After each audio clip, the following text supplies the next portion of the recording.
10 minutos para hablar de esta riqueza de posturas, de pensamientos que hemos escuchado. Y los otros 10 minutos para dedicarlos a unas 4 diapositivas del proyecto que tenemos con el Centro Internacional de Investigación para el Desarrollo de Canadá, IDRC, su sigla en inglés, para que ustedes de alguna manera traten de ver el trabajo de incidencia que estamos planteando nosotros. En primer lugar, yo quisiera cambiar el nombre de conclusiones que está puesto en el programa y decir más bien trazando sendas nuevas, que nos recordaba la hermana Rosa Rodríguez en la oración, que este es un foro que traza sendas nuevas, que busca convergencias, que obviamente si no lo hacemos con optimismo, vamos a tener el riesgo de caer de brazos cruzados y seguir viendo el fenómeno de la migración como algo completamente invisible que no me molesta o que no nos molesta. Cuando la hermana Janet Ferreira hizo su exposición, nos recordaba que las naciones, el conjunto de naciones que construyen el planeta Tierra, pues realmente, si ustedes a partir de su reflexión dirán, todas las naciones han sido construidas por el fenómeno migratorio. Y esto da pistas para entender la importancia que tiene el saber que siempre la humanidad en todo tiempo ha estado abierta al aporte migratorio de blancos, de negros, de amarillos, de chinos, de lo que sea. Y sin embargo, ahora ella plantea que no parece justo seguir hablando de migración, sino de movilidad humana, porque hace referencia al tema de la circularidad, de la temporalidad. No es el migrante clásico que dejó Irlanda y se fue para Nueva York y ahí se quedó, sino estamos hablando de esta presencia algunas veces fugaz en los países, porque no hay ahora las mismas condiciones que al comienzo del siglo XX o del siglo XIX. También nos habla la importancia de reformular la perspectiva de la movilidad humana, precisamente colocando los ingredientes que de alguna manera están puestas, pero se han olvidado en los evangelios. Es decir, también en los evangelios, en esa visión de la samaritana, hay como, saben que los samaritanos y los judíos no son amigos, son enemigos, y sin embargo, Jesucristo habla del buen samaritano, el que levanta a ese herido, el que levanta a ese enfermo y le paga incluso el hospedaje. Pues un poco es esta la reflexión que ella nos hacía, que más congregaciones religiosas se están integrando, se están generando, se están difundiendo por los países para dar respuestas a estas, no solamente, vamos a decir, corrientes del fenómeno migratorio, sino de esta nueva percepción donde la migración tiene violencia, tiene trata de personas, tráfico de órganos, todo lo que ya se sabe, ¿no? Es la parte más oscura de este asunto. También nos decía que las desigualdades en los países son también matadoras, matan las desigualdades, nos recordaba, y nos decía que de esa situación particular nos pasamos al tema de la criminalización.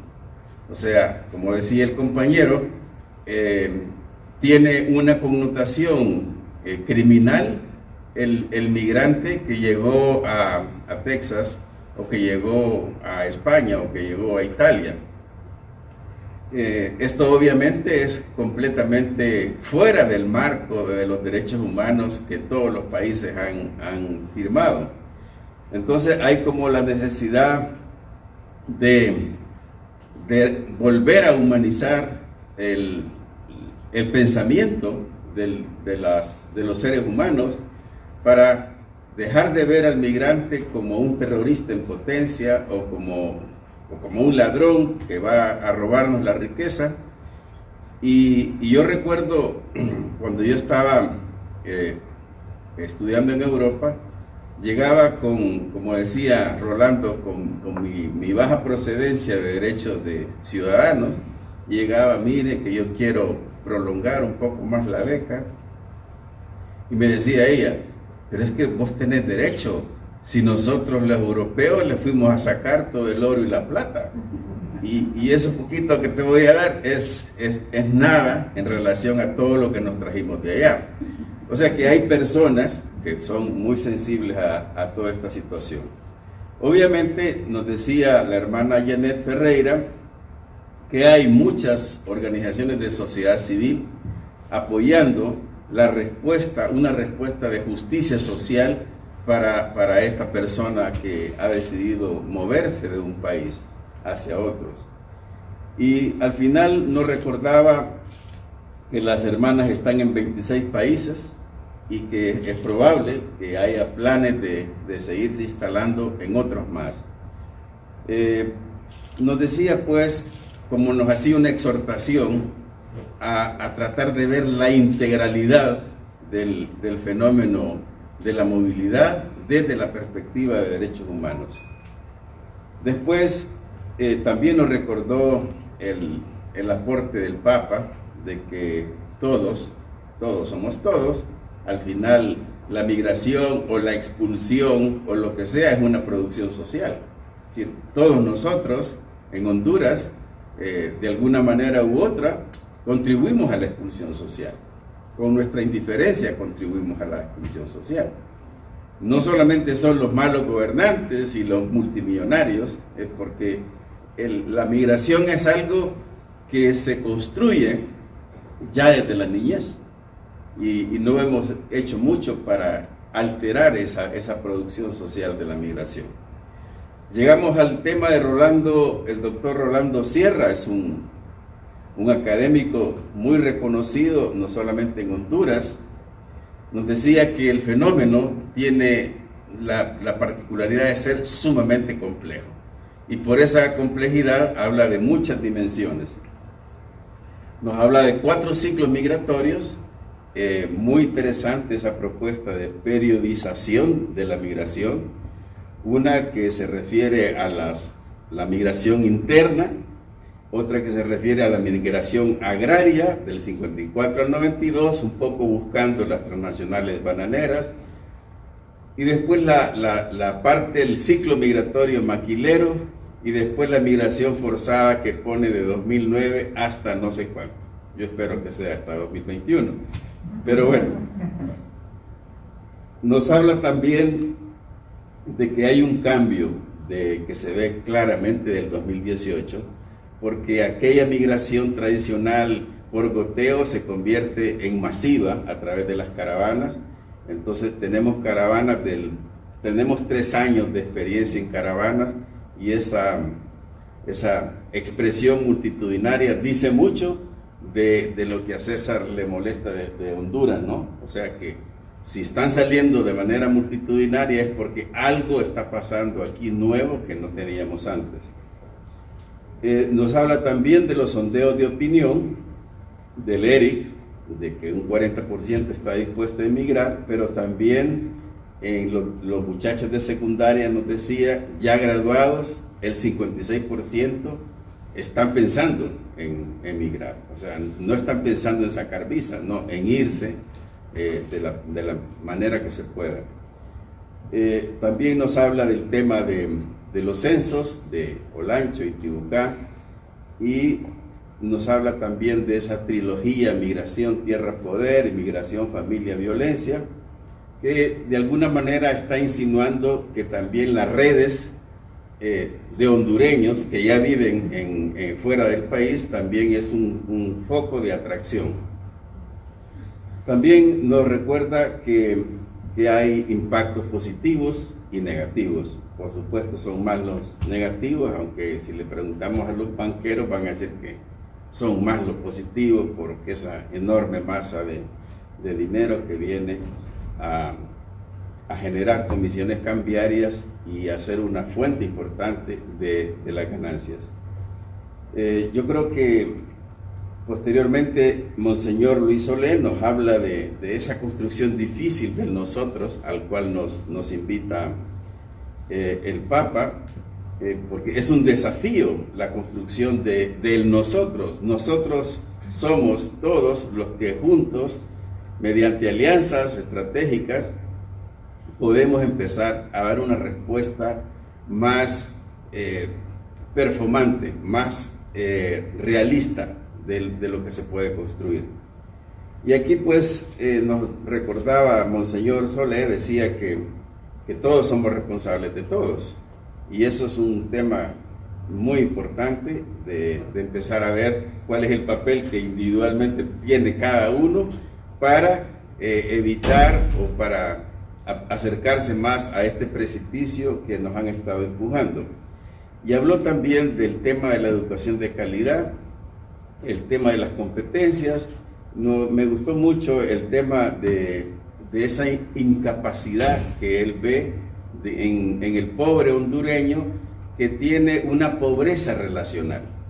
Y al migrar necesita construir una riqueza relacional que no tenía, porque en el sistema educativo no pasó por el pensum académico de la escuela o del colegio. Entonces hay ahí una línea para apuntar hacia el tema de incidencia. Después habló Mercedes, que nos dio pues ya el paso de la academia, el paso de la lectura a la acción. La Comisión de Acción Social Menonita pues es una de las principales, yo diría la principal, que está haciendo acciones muy concretas justamente ante el vacío de la falta de respuestas oficiales de una forma integral. Por tal manera, decía Mercedes, son respuestas que no generan esperanza. Después, ya pasando a César nos hablaba de los departamentos en los cuales tienen una fuerte presencia en Cortés, Lloro, Santa Bárbara, y pronto van para Copán. Y aquí obviamente ellos que están en la acción, que están de madrugada atendiendo al retornado o a la hora que sea, pues han podido captar lo que hace falta, porque igual nosotros en la investigación investigamos con la persona ahí que nos contara qué son las hieleras, que nos contara qué eran las jaulas de alambre. Esa perspectiva pues la necesitamos para mostrársela a los políticos y que empiecen a hablar. César nos decía tres cosas, bueno, muchas cosas. Yo me emocioné cuando César estaba hablando, digo, este es un zigzag emocional de este foro, ¿no? Porque realmente se necesita darnos cuenta que el modelo económico produce desigualdad, produce pobreza, produce concentración de la riqueza, que no se puede pedirle al modelo económico que dé peras si es un olmo. El modelo económico es malo, da frutos malos. Entonces nos decía que hay que pensar en un modelo que permita la reactivación socioproductiva. Y hablaba de la importancia de la seguridad alimentaria en el nivel local, y también hacía alusión al tema de la descentralización, que no sea solamente todo en Tegucigalpa, que ya empiecen las municipalidades a tener una respuesta verdadera, no porque creo la UMAR, sino porque ya hay en los planes municipales algo para entender el fenómeno, interpretarlo y responder al fenómeno. Y al final nos habla de hablar de soluciones duraderas desde la perspectiva del buen vivir. Me encantó mucho la postura de César sobre esa diapositiva final que tiene como centro la mesa ciudadana de la migración. La migración ha sido un tema muy invisible, poco tratado, y el hecho de que esté a cargo de Relaciones Exteriores dice mucho de la poca importancia que se le concede. No porque Relaciones Exteriores sea poco importante, sino porque todo el gabinete social y económico debiera estar vertebrado por el tema de la migración. Yo tengo como 60 cosas aquí, pero yo me traté de hacer lo más elemental para que me quedara tiempo. Me quedan 6 minutos para contarles un poco de nuestro proyecto. De alguna manera responde a algunas de las preguntas también que ustedes han hecho. De alguna manera, no digo que son las respuestas. Este proyecto se inició en junio del 2020, apoyado por el IDRC de Canadá, y la primera cosa era investigar bien el tema de los retornados. Ustedes pueden llamar expulsados o retornados voluntariamente o a la fuerza, pero de momento ni siquiera usamos la palabra deportado, porque nos parece que es como más peyorativo todavía. Pues en esta investigación hicimos nos encontramos con 435 retornados en el 2020 bajo la pandemia, y un poquito los hallazgos de esa investigación. Se los puede pasar por favor hasta donde está un mapa más adelante. Esa diapositiva es que en los últimos 11 años 600.000 han sido deportados, y si de cada 3, 2 pasan y uno se queda, se ha ido 1.183.000 fuera del país. Sigamos. Bueno, ahí en eso pues son las solicitudes de asilo. Somos campeones, medalla de oro en solicitudes de asilo en México, y ahí pueden ver en ese segmento en rojo que dice 5º puesto con los peores crisis de desplazamiento humano a nivel mundial según el Consejo Noruego para Refugiados. Esta es una diapositiva construida por Max, que es antropólogo del proyecto, y de alguna manera nos invita a darnos cuenta que tenemos entre manos un problema que es como una brasa caliente. Sigamos. Bueno, ahí yo intenté poner un poco las raíces del problema de movilidad humana o de migración irregular. Las estructurales: pobreza crónica, hábitat miserable, que ya sabemos que desde los años 50 a la fecha, se le ha agregado corrupción, y esa última, que es una cuestión muy subjetiva, la hemos encontrado en los 400 y tantos. La desesperación, como una construcción de la psiquis, de la mente, del alma, hace que la gente también salga. Las más recientes serían manifiesta escasez de empleo e ingresos, lo dijeron ellos, la pandemia, la inseguridad política. Y también está en los últimos 10 años violencia, impunidad, inseguridad creciente, narcotráfico y extorsión. El posicionamiento de los carteles de la droga mexicana y colombiana ha creado una cosa nueva en el país que no teníamos antes. Sigamos. Bien, ahí está lo que decía Rolando sobre que de todos los departamentos hay migrantes y de todos hay retornados. Cortés y Francisco Morazán se destacan. Aquí hay una cosa interesante que de las que más me gusta hablar.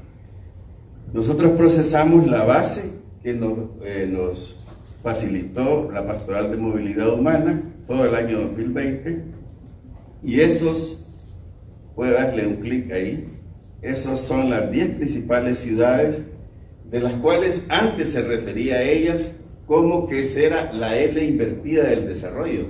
Ahí se concentraba el desarrollo, entre comillas, de Honduras, porque ahí estaban los estadios, los hospitales públicos, las carreteras pavimentadas, las universidades. Pues precisamente de esa L invertida ahora es donde más sale población y donde más se expulsa. Todos esos municipios que están ahí, La Ceiba, Tela, Choloma, Puerto Cortés, San Pedro Sula, Comayagua, Ciguatepeque, hasta Choluteca, son el 60% de todos los deportados en el 2020. Pero veamos la otra, que nos da una perspectiva también muy interesante. Ahí ustedes, aquel eran cifras absolutas, esto es en relación al tamaño poblacional de cada municipio. ¿Y qué es lo que sucede? Lo más oscuro son los municipios, los más oscuros están en el occidente. Denle un clic, por favor. Ahí se concentra el otro 40%, ¿no? Hay en todas partes, ¿no? Hasta en la Mosquitia, pero aquí hemos encontrado índices de 25 por cada 1000 habitantes deportados. Los hemos ido a ver a muchos sitios, a muchas aldeas, incluso aquí en Cedros, en la aldea de Guadalupe, y nos dicen que es un gran problema con el deportado, el joven, porque se vuelve a ir, lo vuelven a deportar y regresa muy marcado por la experiencia, pero no encuentra asidero en el país. Entonces aquí nos estamos diciendo dos cosas. Primero, que las grandes ciudades donde se decía que existía el desarrollo son los principales expulsores de población y los mayores receptores, pero no hay en esas ciudades respuestas gubernamentales o municipales al problema. Son las organizaciones de sociedad civil y las congregaciones religiosas las que tienen la mayor atención al problema. Pasemos. Las principales conclusiones. Hemos encontrado deficiencias en el nivel de marco legal e institucional, porque actualmente está orientado a ciertas formas de asistencialismo por parte del gobierno. El gobierno presupuesta para, como me decía la vicecanciller, me decía, nosotros lo que hacemos es que llegue sano y salvo a su casa, y cuando hay que irlos a traer porque están mutilados o porque murieron, también. Ese es un poco el presupuesto de atención. Prácticamente no hay nada a la prevención de la migración irregular. Y número dos, el problema particular de reincidencia.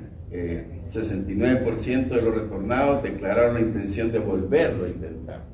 O sea, es como, pasamos por las hieleras, estuvimos 6 meses, estuvimos 3 meses en una cárcel en Luisiana, otro estuvo en California, etcétera, pero lo vamos a volver a intentar, con todo y lo doloroso y lo espantoso que haya sido, pero lo quieren volver a hacer, porque no hay asidero que valga la pena desde la perspectiva de esta juventud. Otra conclusión es que gran parte que ya ha alimentado y construido la aspiración migratoria no encuentra ningún apoyo gubernamental para generar salidas al emprendedurismo, para enseñar capacidades, para mostrarles otra perspectiva. Y ahí pues un poco relacionado con el tema de la interrupción del ciclo educativo, que hemos comprobado, viendo las estadísticas del SACE, que aproximadamente 120,000 niños abandonan las escuelas y los colegios por irse a la búsqueda de nuevos horizontes. Y eso obviamente implica empezar a cambiar las bases curriculares. La primera propuesta que ya va en el tema de incidencia, hablamos de implementar una estrategia para superar vulnerabilidades sociales y económicas. Hay vulnerabilidades en el origen. Nosotros como hondureños estamos cada vez acumulando vulnerabilidades, y de esas vulnerabilidades sale la aspiración migratoria. Entonces, en el trayecto hay otras vulnerabilidades, y en el destino hay otras vulnerabilidades, y en el retorno hay otras vulnerabilidades. Entonces la caracterización de eso nos plantea la necesidad de ordenar los roles entre el sector público y privado. Aquí no hay una competencia exclusiva para el tema institucional. Y hablamos de incrementar las vías de regularización por aquellos famosos programas que se decían, ¿se acuerdan de las visas que manejaba la Fundación Covelo para programas de 10 meses para situaciones agrarias para ir a una maquila a Estados Unidos, pues eso solo duró 3 años. La Fundación Covelo se le entregó al gobierno, el gobierno la politizó y se acabó. Entonces eso nos habla de la necesidad de acercarnos más al sistema político, a cambiar eso. La adecuación del marco legal, el marco legal actual es completamente de atención, de asistencialismo, no hay mucho para migración. Sigamos. Entonces, bueno, hasta ahí vamos a llegar. Lo importante es que contarles que cuando nosotros terminamos el estudio hace mes y medio, empezamos el proceso de incidencia y hemos empezado a entrevistar, a mostrar los resultados. Son muchísimas páginas, pero hemos hecho presentaciones a aquellos diputados de los diferentes partidos que tienen más posibilidades de salir electos. Y ha sido muy interesante la devolución que hemos tenido. Solo corregir, yo creo que alguien dijo que había visto los programas de gobierno. En los programas de gobierno de Libre sí hay migración, está tratado el tema. Y en los primeros 100 días, lo que ellos pusieron en los primeros 100 días que supuestamente van a hacer, ojalá si se les llegara la oportunidad, plantean una de las cosas que nosotros hemos puesto por ahí. O sea que sí hay, el proceso de incidencia es una cosa muy compleja, uno incide para lograr 10 cosas, pero al final solo alcanza 3. Pero así es los procesos de incidencia. Entonces hemos estado tratando de construir una alianza de organizaciones como Pastoral, CAS, etcétera, que también es una forma de incidir si somos más los que estamos encadenados. Básicamente eso es. Yo espero que este foro sea apenas, como decía, trazando sendas nuevas para volvernos a encontrar, para ya ponernos de acuerdo sobre la acción. Y ahí César y Mercedes nos van a ayudar a ver las acciones ya en el terreno, a ponernos los zapatos de los migrantes retornados, para ver desde su cosmovisión en qué les podemos ayudar. Muchas gracias.